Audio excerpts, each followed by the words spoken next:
Amados, graça e paz do Senhor Jesus Cristo seja convosco. Espero que estejam todos bem e que a graça do Senhor esteja com cada um. Conforme combinado, nós hoje entramos naquela série de estudos concernente o fato liderança cristã. Perfeito? Promessa é dívida. E agora a gente vai seguir com esse estudo. No último vídeo que eu lhes mandei foi apenas um modelo, uma forma de falar convosco, de pedir o apoio de vocês, de me abrir, me apresentar como líder, né? E agora eu quero apresentar este curso, tá? Para quem estuda teologia, é uma das lições dos módulos chamado Liderança Cristã, tá? Então veja que é matéria para pastores, para quem já está no alto escalão de liderança. E você não pode ficar fora disso, você tem que ter tal conhecimento. Mas antes de tudo, eu gostaria de pedir que você curve sua cabeça e venha orar, porque tudo que a gente for fazer, estudar, um ensaio, né, uma reunião, mas a gente precisa de pedir a presença do Senhor conosco, amém? Senhor Deus e Pai, eu quero lhe agradecer, Senhor Jesus, por estar aqui em minha casa, gravando mais uma vez um vídeo para o JADEF. Quero pedir que o Senhor abençoe cada um dos líderes que estão recebendo este ensino, este curso, essa palestra sobre liderança cristã. Peço que seja de suma importância, que venha cooperar, fazê-los crescer, conhecer, aplicar o conhecimento, vivenciar isso, Pai, ser exemplo para os seus liderados. Assim, Senhor, fica presente, Espírito Santo, tome a direção e nos abençoe para que possa valer a pena a cada um deles esse chamado e essa obra confiada em suas mãos. Eu te peço e lhe agradeço, em nome de Jesus. Amém? Mais uma coisa, pediria também a sua singeleza, de manter esses vídeos entre nós, tá? Não tenho intenção de fazê-los subir, crescer.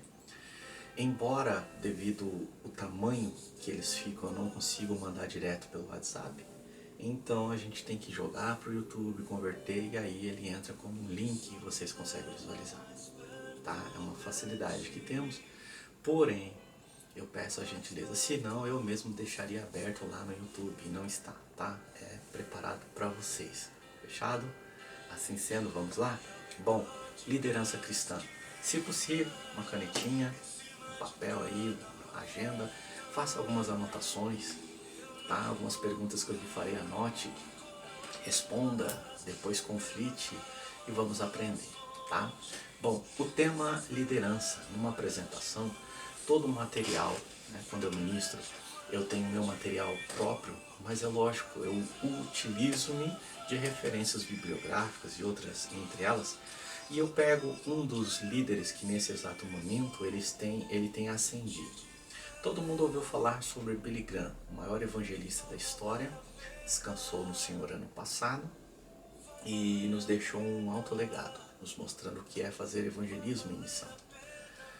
Mas este que eu vou falar para vocês também tem feito e desempenhado um excelente papel. E além disso ainda escreve a respeito de liderança. Eu falo de Michael Youssef. Tá? Michael Youssef eu uso uma referência de um livro que ele escreveu sobre liderança cristã. E eu vou ler aqui porque ele faz algumas perguntas que eu gostaria de conflitar contigo. Ele pergunta: será necessário ter um ego gigantesco, roupas caras e força política para ser um autêntico líder nos negócios? Aí você responde aí o que você acha. Vou ler novamente. Será necessário, também segui, será necessário ter um ego gigantesco, roupas caras e força política para ser um autêntico líder nos negócios? Então faça a sua resposta por escrita e deixe aí.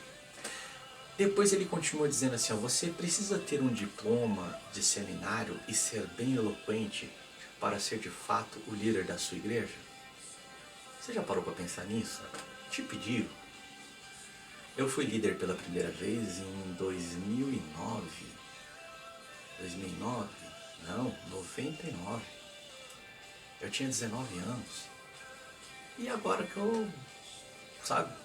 Estou recordando algumas coisas que não me pediram isso. Simplesmente me colocaram, você vai ser líder e acabou. Errei demais.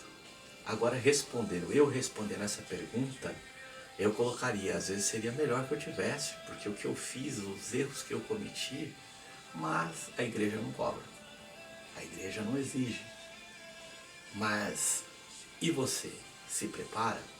Você se faz cumprir as exigências? Você vai atrás e faz ascender, subir, de forma que amanhã ou depois as pessoas possam elogiar e falar bem? Bom, responda, depois tire suas conclusões. Será preciso intimidar as pessoas para ser um verdadeiro líder em casa? Agora ele foca no pai de família, chefe de família. Nós, como líderes da UJDF, uma grande parte, claro, são casados e assumem essa responsabilidade. Às vezes esposo, né, e esposa estão ao lado. E fica essa pergunta: para mim ser um líder aqui, eu devo falar alto, gravo com a minha esposa, com os meus filhos, gritar com eles, para falar, quem manda aqui é o papai? Não. Eu mesmo respondendo, não. Mas vamos ver o que esse escritor renomado, né, um dos maiores evangelistas que está, ele é televisionista também, ele faz programas de pitch e tudo, e ele mesmo cita assim, ó, não, diz Michael Youssef, os verdadeiros líderes, eles precisam ter a chamada e o caráter de Jesus Cristo. Nenhum de nós pode se igualar ao bom pastor, mas podemos aprender com seu exemplo a cuidar melhor do nosso rebanho. Já parou para pensar nisso? A resposta de Youssef é não, né? Mas ele remete falando que os verdadeiros líderes precisam ter a chamada e o caráter de Jesus. Então olha a importância que Youssef vai nos dizer. Que tanto o chamado, tá, quanto o caráter deve de advir do Senhor Jesus Cristo. Quem te chamou? Jesus. Né? E quais as suas características, o seu modelo, o seu tipo, o de Jesus Cristo? Nenhum de nós, é claro, pode se igualar ao bom pastor, que é Jesus. Mas podemos aprender com seu exemplo e cuidar melhor do nosso rebanho. Isso, sem dúvida, inevitável. Então, por isso, ele fecha ali dizendo que é necessário ter o chamado e o caráter de Jesus Cristo. Isso responda para si mesmo, não precisa nem escrever no papel. Mas como você se acha? Você foi chamado pelo Senhor e traz consigo as características, o caráter de Jesus Cristo?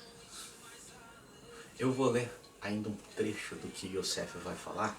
Deixa eu só mudar aqui. Lá.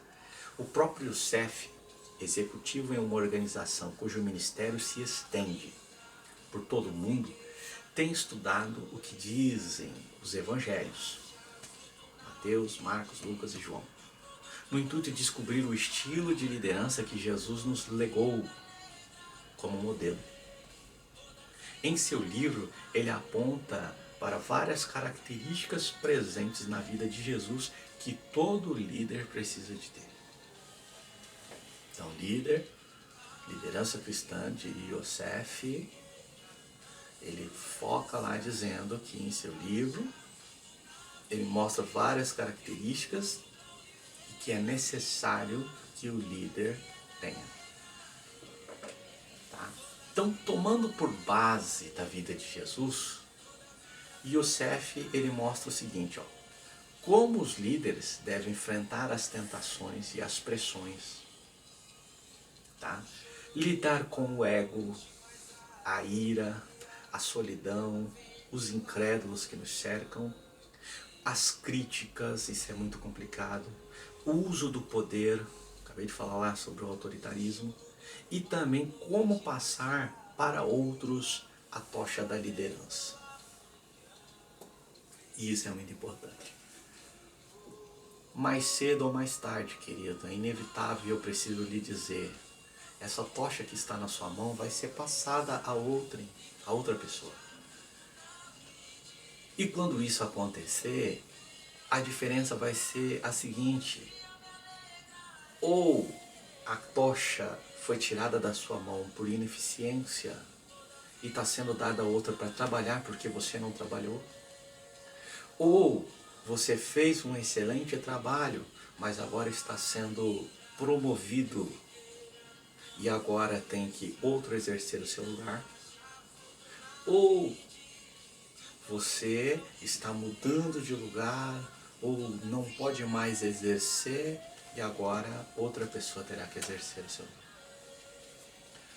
Dentro disso, ou você já pode dizer ao pastor ter alguém que você preparou, indicá-lo, e o pastor vai perguntar, mas ele sabe fazer? Sim, ou às vezes melhor, o pastor até vai te dizer, ele sempre esteve do seu lado e estará apto a exercer o seu lugar.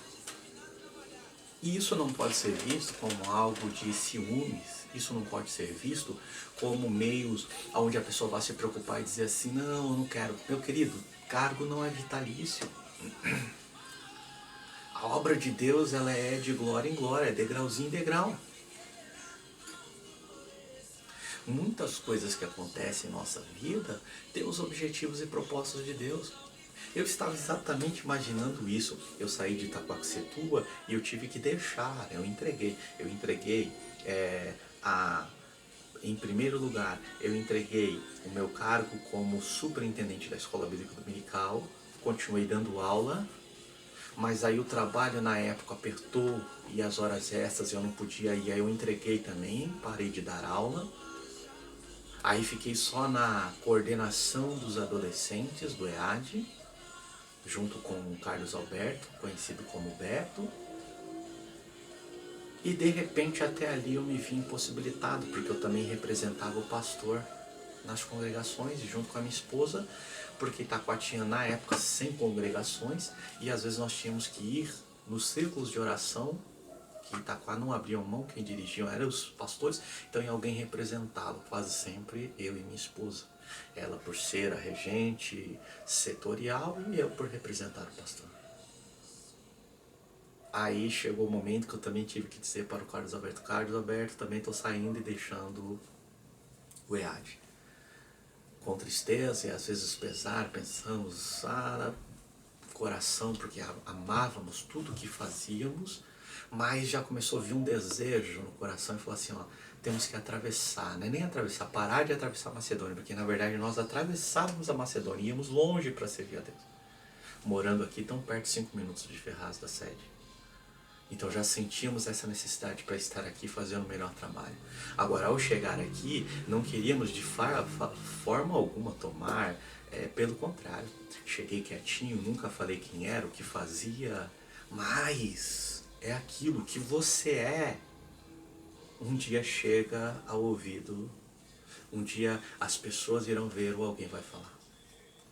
Porque foi notório que quando eu cheguei aqui, o pastor já sabia. Meu filho, você foi líder da mocidade? Eu falei, pastor, lá eu era líder dos adolescentes. É a mesma coisa. Eu falei, não. O pastor também soube, na época era o pastor Carlos Viana. Ele chegou e falou assim pra mim, eu tô sabendo, você era superintendente, você é professor de teologia.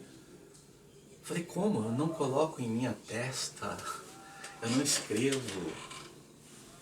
Eu tento privar. Vídeo passado eu precisei de me abrir e falar com vocês. E falei lá minha formação e tudo. Mas longe de mim. Longe de mim de querer posições, status, tudo isso. Uma coisa eu disse para minha esposa, a gente tem que chegar e vamos cavar poço. Eu uso essa expressão. Né? É cavar poço. Você chega num lugar, não tem jeito, não tem assim tampar, entulhar os seus poços, não tem problema, vai para outro lugar e vamos cavar tudo de novo. Uma hora brota água e tudo se levanta de novo. Bom, é aí, queridos, que eu falo. Essa tocha um dia vai ser passada para a mão de outro. E você não pode ter ciúmes, você não pode se preocupar. De repente Deus tem algo melhor, algo, sabe, mais... de maior peso, de maior responsabilidade. Daqui a pouco você está liderando um grupo, mas daqui a pouco Deus vai colocar você para liderar uma igreja. Isso tem acontecido com vários jovens que eram. Temos aqui o exemplo do Júnior, que era do São Judas, né? Temos aqui o exemplo do pastor Elton, que também era do São Judas, cuidava dos adolescentes, foi para a sede, hoje está dirigindo a congregação.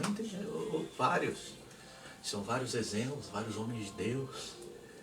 Você não é diferente. E para você, minha irmã, às vezes, a questão, a regência, ou até mesmo como líder, né? Porque nós não trabalhamos com essa questão de só homens que lideram, não. Pode haver também mulheres trabalhando, né? Mas apegue-se, atente-se a uma coisa. De repente Deus tem algo melhor. Amanhã a irmã vai ser a líder de um setor, a líder do círculo de oração. Aí pense, círculo de oração, dirige cultos, tem uma vez por semana, à tarde, manhã ou à noite, depende muito da igreja. Todos os dias a irmã vai ter que estar lá, dirigindo o culto, pregando a palavra quando não tiver pregadores. Então a responsabilidade é grande. De repente você pode virar uma missionária e viajar o mundo. A tocha, às vezes, ela passa. Tá? Então nós temos que estar preparado para isso. Se você anda à procura da excelência, né, no que se refere ao desenvolvimento das suas aptidões de liderança, olhe bem de perto para Jesus, na palavra de Deus. Tá? Olhe bem para Jesus, o maior líder que já existiu. Jesus Cristo. Olhe para Ele, siga seu exemplo. E eu tenho certeza que Deus há de abençoar grandemente sua vida. Bom, vamos falar a respeito da necessidade. Que necessidade, pastor Oscar? Necessidade de confirmação do seu ministério, do seu chamado. Tá? Eu tenho uma analogia aqui escrita, que um pastor, ele foi falar a um grupo de crianças usando sob, ou seja, por baixo da roupa, uma camiseta especial.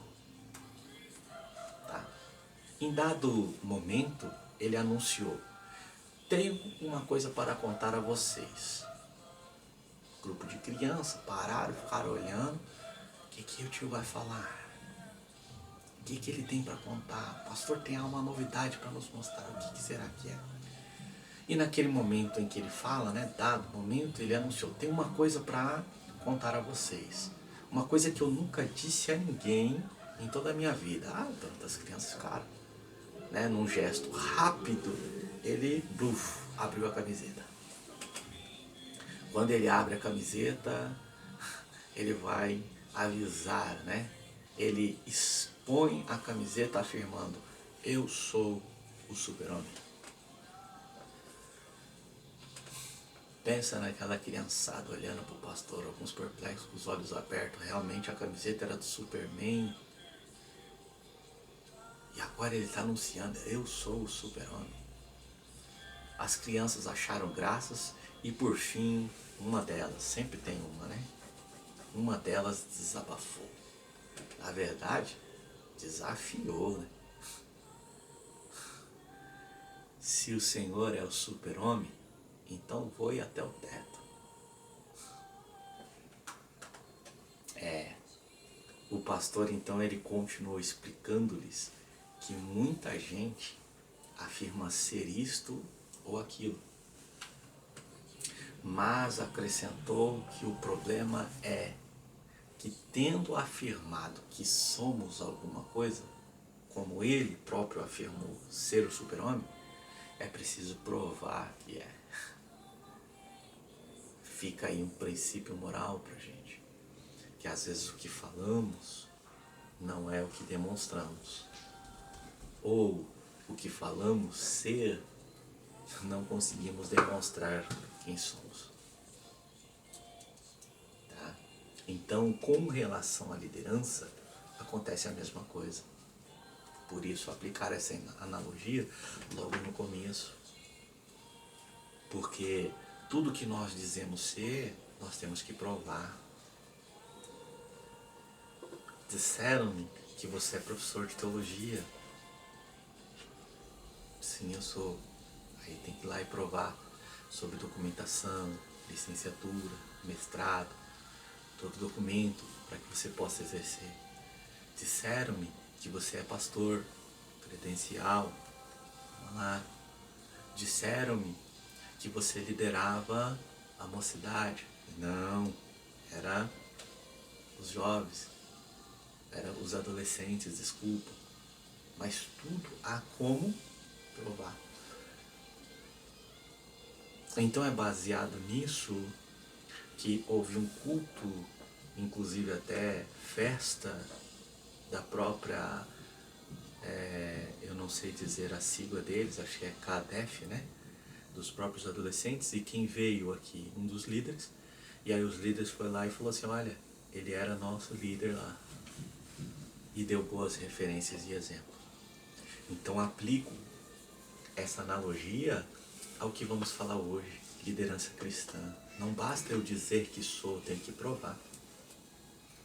E o mais importante é quando eu vejo lá os irmãos a quem eu lecionei, que falam, pastor, sentindo sua falta. Os irmãos, a escola bíblica dominical fala, meu Deus, que tempo maravilhoso. Isso não é para glória minha. Isso na verdade é reflexo, isso tem que existir. O que eu falo, digo ser, eu tenho que provar que sou. Então, com relação à liderança, acontece a mesma coisa. Se você falar que é, você tem que provar que é. Não basta somente dizer, tem que provar. Quando alguém apregoa que ele é líder, ele tem que provar que o é. Precisa de confirmação de outros que admitam aquilo. Ele é mesmo o líder, ou um líder. Até a expressão que fala foi um líder. É porque houve 2, 3, 4, 5, foi um líder.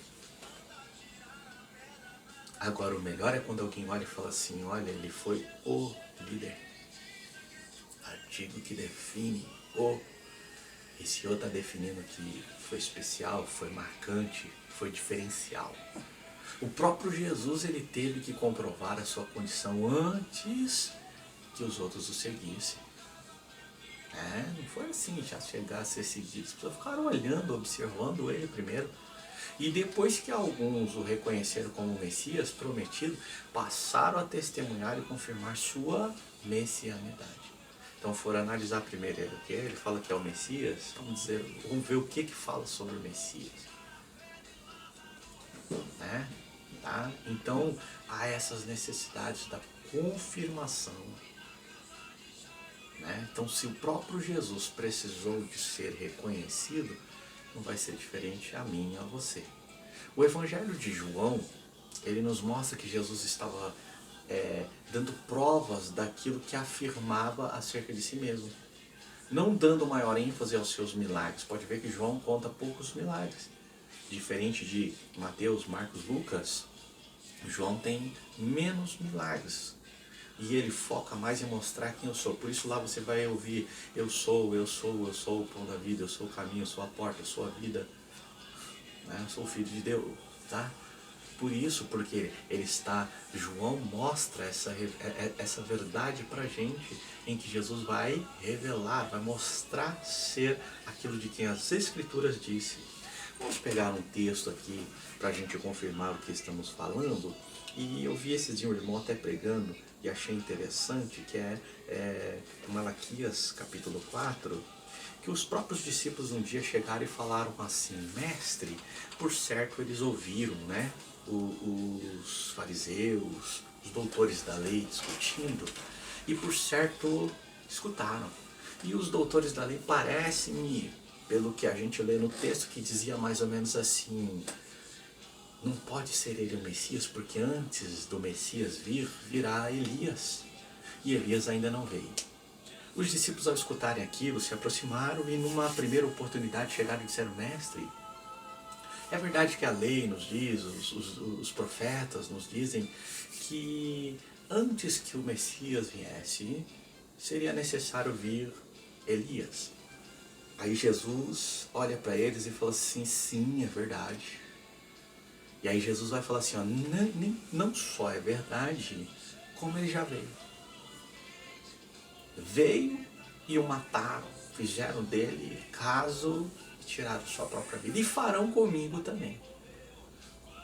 Aí alguns perceberam de que ele estava falando de João Batista. Aí aqui é uma das citações que nós encontramos, que é Malaquias 4 e versículo de número 5.